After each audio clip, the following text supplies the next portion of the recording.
आज अगर आज़ादी के 70 साल के बाद भी हमारे देश में किसानों को खुदकुशी करनी पड़ रही है तो ये शर्म की बात है।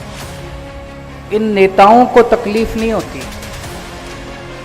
इन पार्टियों को तकलीफ नहीं होती। जितने मर्जी किसान मर जाएं, जितने मर्जी किसान खुदकुशी कर लें, बड़ा बयान दे के जा रहा हूं। हो सकता है आपको ये लगे केजरीवाल बड़ी बात कर रहा है, ऐसे नहीं हो सकता। लेकिन केजरीवाल जो कहता है वो करता है। मैं बड़ा सोच समझ के बोलता हूं। मैं पूरी जिम्मेदारी के साथ आम आदमी पार्टी की तरफ से आपको ये विश्वास दिलाता हूं, फरवरी के महीने में चुनाव है, मार्च के महीने में नतीजे आ जाएंगे। 1 अप्रैल के बाद से पंजाब के अंदर किसी किसान को खुदकुशी नहीं करने देंगे हम लोग। मैंने दिल्ली में जब पहला चुनाव लड़ा, मैंने कहा मैं बिजली फ्री कर दूंगा। मेरा मजाक उड़ाते थे ये सारे पार्टी वाले। दिल्ली में करके दिखाई कि नहीं दिखाई? मैं चन्नी साहब को, कई लोग मेरे को आते हैं, मेरे को कहते हैं चन्नी साहब आजकल आम आदमी की नकल कर रहे हैं। मैं चन्नी साहब को कहना चाहता हूं, चन्नी साहब, आम आदमी की नकल करना बड़ा आसान है, अमल करना बड़ा मुश्किल है। अभी 1 हफ्ता पहले अखबार में खबर छपी, वो बेचारा हरप्रीत कह रहा है जी गले तो लगा लिया मेरे को। सारी बसों के पीछे फोटो भी चिपका दी मेरी गले लगते हुए। बोले 1 महीना हो गया अभी तक मुआवजा नहीं मिलता। जिसको गले लगाया उसको भी मुआवजा नहीं दिया। पंजाब की जनता को भी कहना चाहता हूं कि भाई जब ओरिजिनल आपके सामने खड़ा है तो फिर डुप्लीकेट को वोट देने से क्या फायदा। मार्च में सरकार बनेगी, अगर चन्नी साहब ने पूरा मुआवजा नहीं दिया, 30 अप्रैल तारीख नोट कर लो, 30 अप्रैल तक आपके अकाउंट के अंदर आपका पूरा मुआवजा चला जाएगा। आज यहां पे आए हुए सभी किसान भाइयों बहनों को मेरा नमस्कार, सत श्री अकाल, वाहेगुरु जी का खालसा, वाहेगुरु जी की फतेह। आज सुबह जब मैं पंजाब पहुंचा तो बड़े दुख की खबर सुनने को मिली कि 3 महिलाएं सिंघू बॉर्डर पे, टिकरी बॉर्डर पे जो संघर्ष कर रही थी किसानों के साथ, एक ट्रक ने उन तीनों को कुचल दिया और उन तीनों की मौके के ऊपर उन तीनों की मौत हो गई। सबसे पहले मैं उन तीनों को श्रद्धांजलि अर्पित करता हूं। भगवान से प्रार्थना करता हूं कि उन तीनों की आत्मा को अपने चरणों में स्थान दे और उनके जो परिवार वाले हैं उनको इतना बड़ा दुख सहने की शक्ति दे। जो दोषी लोग हैं, जो ट्रक ड्राइवर है या जो भी लोग हैं, उनको तुरंत सरकार गिरफ्तार करके कड़ी से कड़ी सजा दे।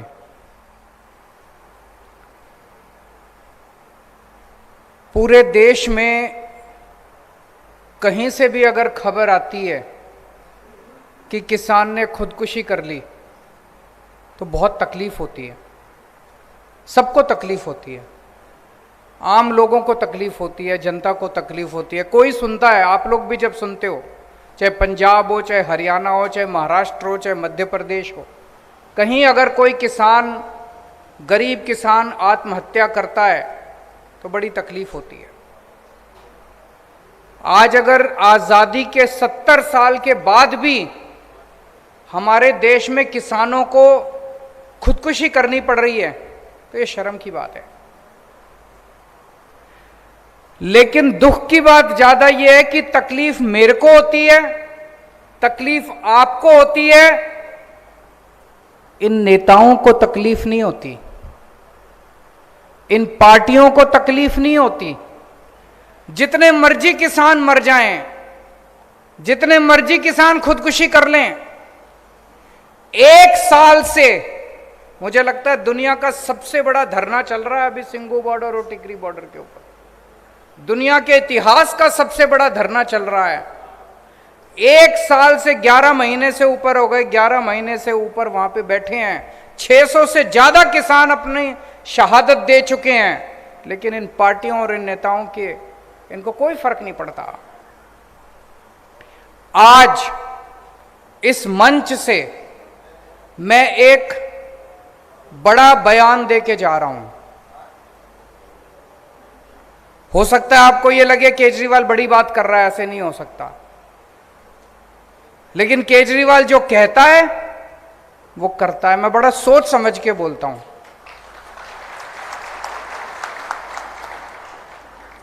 मैं पूरी जिम्मेदारी के साथ आम आदमी पार्टी की तरफ से आपको यह विश्वास दिलाता हूं, फरवरी के महीने में चुनाव है, मार्च के महीने में नतीजे आ जाएंगे। 1 अप्रैल के बाद से पंजाब के अंदर किसी किसान को खुदकुशी नहीं करने देंगे हम लोग। हमारी जिम्मेदारी है, उसके लिए जो करना पड़ेगा हम करेंगे। लेकिन बहुत हो गया, अब 70 साल हो गए। 70 साल के अंदर अगर हम ये, इसका मतलब इनकी नीयत खराब थी। ऐसा नहीं कि ये हो नहीं सकता, इनकी नीयत खराब थी। पहले कहते थे स्कूल ठीक नहीं हो सकते, सरकारी स्कूल, दिल्ली में करके दिखा दिया। पहले कहते थे सरकारी अस्पताल ठीक नहीं हो सकते थे, दिल्ली में करके दिखा दिया। मैंने दिल्ली में जब पहला चुनाव लड़ा, मैंने कहा मैं बिजली फ्री कर दूंगा, मेरा मजाक उड़ाते थे ये सारे पार्टी वाले। दिल्ली में करके दिखाई कि नहीं दिखाई? आज मैं आपको वादा करके जा रहा हूं, 1 अप्रैल के बाद से पंजाब के अंदर कोई किसान खुदकुशी नहीं करेगा। किसी किसान को हम खुदकुशी नहीं करने देंगे। अभी थोड़े दिन मैंने पढ़ा, मैं पंजाब की खेती के बारे में हम सब लोग मिलके पूरी प्लानिंग कर रहे हैं। बहुत बड़ी प्लानिंग है। मैं 1 महीने बाद फिर आऊंगा, वो सारी प्लानिंग आपके सामने रखूंगा और आपको यकीन दिलाऊंगा कि जो मैं कह रहा हूं वो ठीक कह रहा हूं। लेकिन आज मैं अचानक इसलिए आया हूं क्योंकि मैंने अखबारों में पढ़ा कि पंजाब के अंदर भी जैसे दिल्ली में बेमौसम बारिश की वजह से फसलें बर्बाद हो गई, पंजाब के अंदर भी बेमौसम बारिश की वजह से फसलें बर्बाद हो गई। पंजाब के अंदर भी गुलाबी सुंडी की वजह से फसलें बर्बाद हो गई और उसके ऊपर कोई कार्रवाई नहीं कर रही सरकार, ऐसा मैंने अखबारों में पढ़ा। इसलिए मैं उस मुद्दे के लिए आज यहां पे आया हूं। फिर अखबार में मैंने पढ़ा, चन्नी साहब नए नए मुख्यमंत्री बने हैं। चन्नी साहब एक गांव में गए जहां पे गुलाबी सुंडी फसल बर्बाद हुई थी और वहां पे एक किसान को गले लगा लिया। उस किसान का नाम भी नाम याद नहीं आ रहा मेरे को। हाँ जी, हरप्रीत। उस किसान को गले लगा लिया और बोले मैं मुआवजा दूंगा, जिन जिन किसानों की फसलें बर्बाद हुई है सबको मुआवजा मिलेगा। सारे गांव के लोग बड़े खुश हो गए, उनको लगे यार अब एक मुख्यमंत्री आया है। अभी 1 हफ्ता पहले अखबार में खबर छपी, वो बेचारा हरप्रीत कह रहा है जी गले तो लगा लिया मेरे को, सारी बसों के पीछे फोटो भी चिपका दी मेरी गले लगते हुए। बोले 1 महीना हो गया अभी तक मुआवजा नहीं मिला। जिसको गले लगाया उसको भी मुआवजा नहीं दिया, जिस गांव में गले लगाया उस गांव के लोगों को भी मुआवजा नहीं दिया। मैं चन्नी साहब को, कई लोग मेरे को आते हैं, मेरे को कहते हैं चन्नी साहब आजकल आम आदमी की नकल कर रहे हैं। मैं चन्नी साहब को कहना चाहता हूं, चन्नी साहब आम आदमी की नकल करना बड़ा आसान है, अमल करना बड़ा मुश्किल है।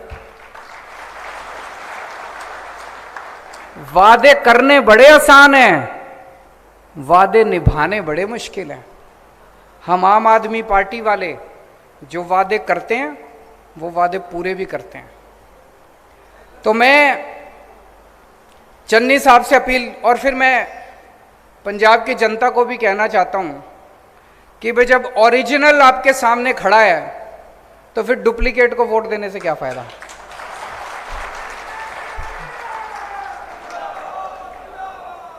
जब ओरिजिनल आपके सामने खड़े हैं तो फिर नकलची को वोट देने से क्या फायदा, डुप्लीकेट को वोट देने से क्या फायदा। ओरिजिनल को ही लो ना, ओरिजिनल माल लो मार्केट से, वोट दोगे तो ओरिजिनल माल मिल जाएगा।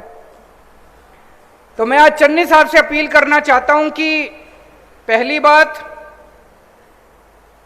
किसानों के साथ बैठ के, किसान जत्थेबंदियों के साथ बैठ के आप ये हिसाब लगाओ कि फसलों का जो बेमौसम बारिश से धान खराब हुई है उसका, और जो गुलाबी सुंडी की वजह से फसलें बर्बाद हुई है, नरमा बर्बाद हुआ है उसका, कितना लागत थी, कितना नुकसान हुआ। जितनी लागत थी कम से कम उतना तो भरपाई करो। ये 8,000 रुपए कहां से आ गए? 8,000 रुपए से तो किसी ने अभी बोला कि 40,000 रुपए दिए 5 एकड़ के, वो भी 37,000 काट कुट के दिए। 37,000 में हमारा क्या होगा? 37,000 में तो घर का खर्चा भी नहीं निकलेगा। तो जितनी लागत थी कम से कम उतनी लागत तो किसानों को दो। दिल्ली में हम दे रहे हैं। दिल्ली में 2015 में मेरी सरकार बनी, फरवरी के महीने में। अप्रैल के महीने में मेरे पास किसान आए, बोले जी हमारी फसल बर्बाद हो गई। मैं किसानों के साथ उनके गांव में गया, गांव के अंदर ही मीटिंग बुलाई सारे किसानों की। वहीं पे उन्होंने मेरे को सारी कैलकुलेशन करके दी। कैलकुलेशन करके उन्होंने बताया जी 18,000 रुपए एकड़ के हिसाब से हमारा नुकसान हुआ है। वहीं पे उसी गांव के अंदर अफसरों को हमने ऑर्डर करा, 20,000 रुपए एकड़ के हिसाब से हमने ऐलान कर दिया, और 3 महीने के अंदर, ऐसा नहीं कि ज्यादा, 3 महीने के अंदर सबके अकाउंट के अंदर पैसा चला गया। उसके बाद से लेके हमने पॉलिसी बना दी, तब से लेके आज तक जितनी बार पिछले 7 साल के अंदर दिल्ली के अंदर किसानों की फसलें बर्बाद हुई है, हमने 20,000 रुपए एकड़ के हिसाब से उनको मुआवजा दिया है।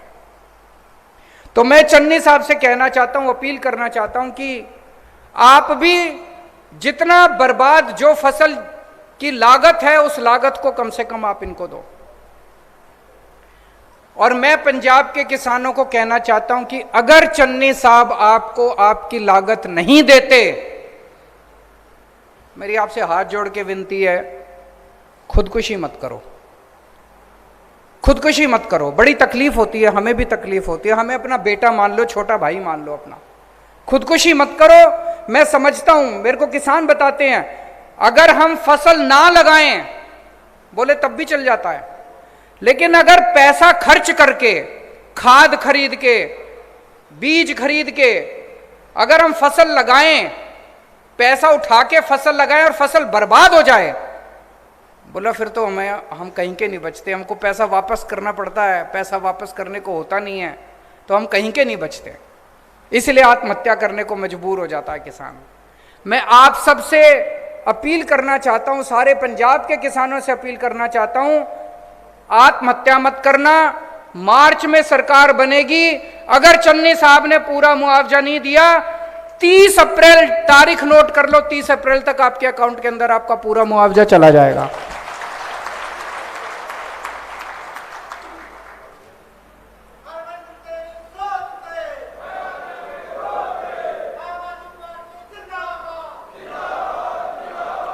दूसरा, जितने मजदूर हैं, जिन मजदूरों ने खेत में काम किया, फसल बर्बाद हो गई, जमींदार बेचारा मजदूरों को भी पैसे नहीं दे पाता। मैं उन मजदूरों को भी कहना चाहता हूं कि आप भी चिंता मत करो, आपको भी उचित मुआवजा, कितना मुआवजा देंगे, लागत, जितनी लागत आती है और जितना आपके साथ बैठेंगे, किसान जत्थेबंदियों के साथ बैठेंगे। जैसे दिल्ली के अंदर मैं किसानों के साथ बैठा, किसानों ने 18,000 रुपए मांगे, हमने 20,000 रुपए दे दिए। यहां पे कितनी लागत आती है, आपके साथ बैठेंगे, मार्च के महीने में बैठेंगे, जितनी लागत आपकी है, इन दोनों बेमौसम बारिश की वजह से और गुलाबी सुंडी की वजह से जितनी भी आपकी बर्बाद हुई है, उसका मुआवजा हम आपको 30 अप्रैल तक दे देंगे। तो आज 2 चीजें ऐलान कर रहा हूं। एक तो ये 1 अप्रैल के बाद से पंजाब के अंदर किसी किसान को आत्महत्या नहीं करने देंगे। और दूसरा, जितना आपकी लागत आती है, अगर कभी भी भविष्य के अंदर फसल बर्बाद होती है, आम आदमी पार्टी की सरकार बनने के बाद अगर कभी भी फसल बर्बाद होती है, जो लागत है उस लागत के हिसाब से आपको उचित मुआवजा दिया जाएगा। और तीसरी चीज, अभी अगर चन्नी साहब आप लोगों को उचित मुआवजा नहीं देते, कृपया हाथ जोड़ के अपील है, आप कोई गलत कदम मत उठा लेना। 30 अप्रैल तक आपके अकाउंट के अंदर हम मुआवजा आपके अकाउंट के अंदर डलवा देंगे। अभी आप सब लोगों के मैं सुझाव सुन रहा था, बहुत अच्छे आप लोगों के सुझाव थे, मैंने नोट कर लिए। एक आया कि नकली दूध बिक रहा है बहुत ज़्यादा, अगर नकली दूध बंद कर दिया जाए तो बहुत सारे किसान हैं जो डेयरी के जरिए उनकी इनकम भी बढ़ेगी और लोगों को असली दूध पीने को मिलेगा। इसको जरूर लागू करेंगे। एक सुझाव आया, पशुओं का बीमा कराना चाहिए, बहुत अच्छा सुझाव है। एक किसी ने, शायद हमारा दिल्ली का वो जो हमने घोल बनाया है, पराली, अभी एक किसान पराली जलाने के लिए मजबूर होता है, मजबूरी में जलानी पड़ती है। एक किसान भाई ने बताया कि जी सबसे ज़्यादा जब वो किसान अपने खेत की पराली जलाता है, सबसे ज़्यादा धुआं तो उस किसान के परिवार को झेलना पड़ता है। वो किसान बीमार होता है उस धुएं की वजह से। दिल्ली के अंदर हमने क्या किया, हमने घोल बनाया है। उस घोल को अगर आप अपने खेत में छिड़क दो तो आपकी पूरी वो जो पराली है वो गल जाती है और गल के खाद बन जाती है वो 10 से 15 दिन के अंदर। और उसके अंदर उसके बाद वो खाद जो है वो आपके खेत को और ज्यादा उपजाऊ करती है, आपकी अगली फसल जो है वो और बढ़ती है। ये घोल, पूरा घोल दिल्ली सरकार अपने पैसे पे बनवाती है और अपने पैसे पे पूरी दिल्ली के सारे किसानों के खेत में फ्री छिड़काव करती है। ये हम पंजाब में भी करेंगे। आपको पराली जलाने की जरूरत नहीं पड़ेगी, आपके खेतों के अंदर उस घोल का छिड़काव फ्री में करेंगे। लेकिन एक और बड़ी मजे की बात है, पंजाब के अंदर मैंने कई लोगों से बात करी, पराली से कोयला बनता है, पराली से बिजली बनती है, पराली से गत्ता बनता है। और ये पंजाब के अंदर मैंने 6-7 ऐसी फैक्ट्रियां देखी हैं। उन सारे फैक्ट्री वालों को मैंने दिल्ली बुला के उनसे बात की। आप सोच के देखो, अगर पूरे पंजाब के अंदर हम इतनी सारी फैक्ट्रियां लगा दें जो पराली को इस्तेमाल करके कोयला बनाने लगे, बिजली बनाने लगे, एक तो किसान को 1000 रुपए एकड़ के हिसाब से पराली के पैसे मिलने लगेंगे, जलाने की जरूरत नहीं पड़ेगी। और वो फैक्ट्री वाला खुद आपकी पराली काट के ले जाएगा, आपका कोई पैसा नहीं लगेगा, आपको 1000 रुपए एकड़ मिलेगा। और पूरे पंजाब के अंदर इतनी फैक्ट्रियां लग सकती हैं कि इतने बच्चों को रोजगार मिलेगा। अभी एक किसी ने बोला एग्रो प्रोसेसिंग इंडस्ट्री लगाने के लिए, बहुत अच्छा सुझाव है। तो ये जैसे पराली है, इसी तरह से न जाने कितनी एग्रो प्रोसेसिंग इंडस्ट्री लगा सकते हैं। और उसमें अपने को अंबानी अडानी को नहीं लाना, किसानों के ग्रुप मिलके, किसानों के बच्चों के ग्रुप मिलके। अब आपको कनाडा भेजने की जरूरत नहीं है अपने बच्चों को, यहीं पे आपके गांव के अंदर इंडस्ट्री लगाएंगे, आपके शहर के अंदर इंडस्ट्री लगाएंगे। इतनी इंडस्ट्री लग सकते हैं, इतना विकास हो सकता है। एक किसी ने बड़ा अच्छा सुझाव दिया डीएपी की फैक्ट्री लगाने का। बिल्कुल सही बोल रहे हैं कि हमारे किसान, गरीब किसान उन्हीं की फैक्ट्री में जाके काम करते हैं और वहीं का डीएपी जो है हमारे पंजाब के अंदर इस्तेमाल हो। हम क्यों नहीं लगा सकते डीएपी की फैक्ट्री? लगानी चाहिए। बहुत अच्छे अच्छे सुझाव आए हैं, इन सारे सुझावों को मैंने नोट किया है। और अंत में वो अमनप्रीत ने जो बोला था, वो कहाँ है वो लड़का अमनप्रीत? बच्चे, मैं आपको भरोसा दिलाना चाहता हूं, हम मिलके करेंगे। जैसे दिल्ली के अंदर हमने स्कूल बदल दिए, सरकारी स्कूलों के इस साल नतीजे, सरकारी स्कूलों के बच्चों के 99.8% नतीजे आए, 99.8% नतीजे। सोच सकते हो, सरकारी स्कूलों के बच्चों के नतीजे 99.8% आए हैं। अगर हम दिल्ली के सरकारी स्कूल बदल सकते हैं, दिल्ली के सरकारी अस्पताल बदल सकते हैं, दिल्ली की बिजली, पानी, सड़कें बदल सकते हैं, तो पंजाब की खेती भी बदल सकते हैं, मिलके बदल सकते हैं। तो मैं आपको यकीन दिलाना चाहता हूं, पंजाब के अंदर जब मौका मिलेगा, खेती को इज्जत का धंधा बनाएंगे, खेती को मुनाफे का धंधा बनाएंगे। और जो अभी भगवंत भाई ने बोला कि सबसे ऊपर पहले नंबर पे खेती होगी, दूसरे नंबर पे व्यापार होगा और तीसरे नंबर पे नौकरी होगी, इसको वैसे ही करेंगे।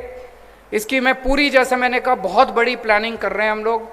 1-1.5 महीने के बाद मैं दोबारा आपके बीच में आऊँगा, सारी पूरी प्लानिंग करके।